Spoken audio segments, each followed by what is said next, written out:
parce que nous sommes dans un moment inédit de bouleversement du monde, d'accélération de grandes transformations. Et mon message d'aujourd'hui est simple. Paul Valéry disait au sortir de la Première Guerre mondiale que nous savions désormais que nos civilisations étaient mortelles.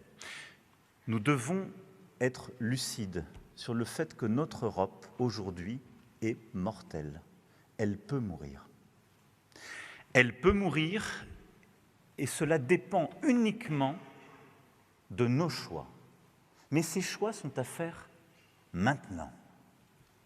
Parce que c'est aujourd'hui que se joue la question de la paix et de la guerre sur notre continent et de notre capacité à assurer notre sécurité ou pas. Parce que les grandes transformations, celles de la transition digitale, celles de l'intelligence artificielle, comme celle de l'environnement et de la décarbonation se joue maintenant, et la réallocation des facteurs de production se joue maintenant.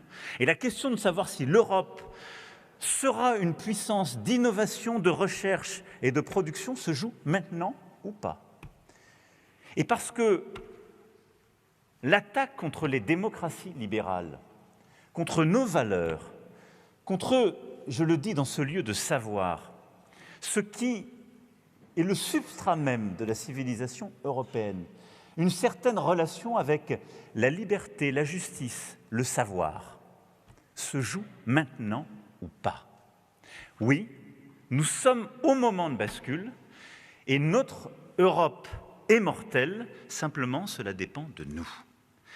Et ceci se fait sur des constats très simples pour documenter la gravité de mon propos.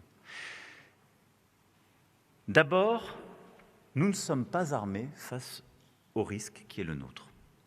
Malgré tout ce que nous avons fait, que je viens de citer, nous avons devant nous un enjeu crucial de rythme et de modèle. Nous avons engagé un réveil. La France elle-même a doublé son budget de défense. Nous sommes en train de le faire avec cette deuxième loi de programmation militaire. Mais à l'échelle du continent, ce réveil est encore trop lent, trop faible face au réarmement généralisé du monde et à son accélération. La tension sino-américaine a conduit à une montée des dépenses d'armement, de l'innovation technologique, de l'accroissement des capacités militaires. Nous avons maintenant des puissances désinhibées régionales qui sont en train de monter aussi leurs capacités, la Russie et l'Iran pour n'en citer que deux, et l'Europe est dans une situation d'encerclement, poussée par nombre de ces puissances à ses frontières et parfois en son sein.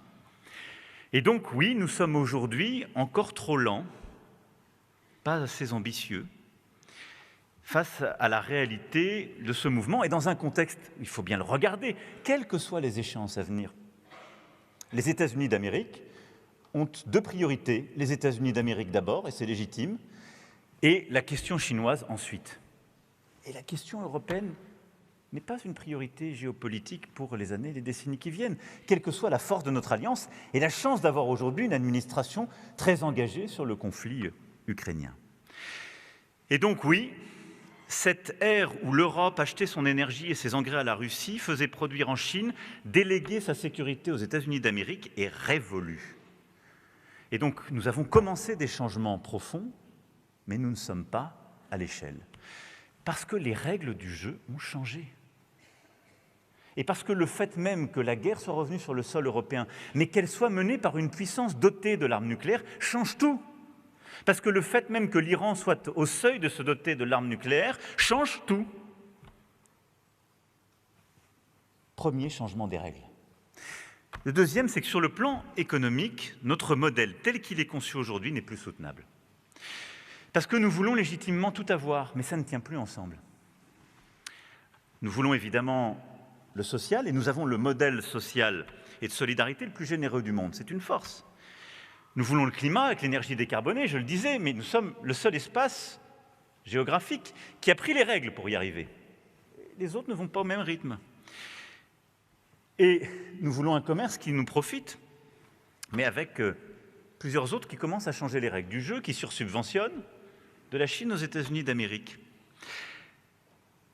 On ne peut pas durablement avoir les normes environnementales et sociales les plus exigeantes, moins investir que nos compétiteurs, avoir une politique commerciale plus naïve qu'eux et penser qu'on continuera à créer des emplois. Ça ne tient plus.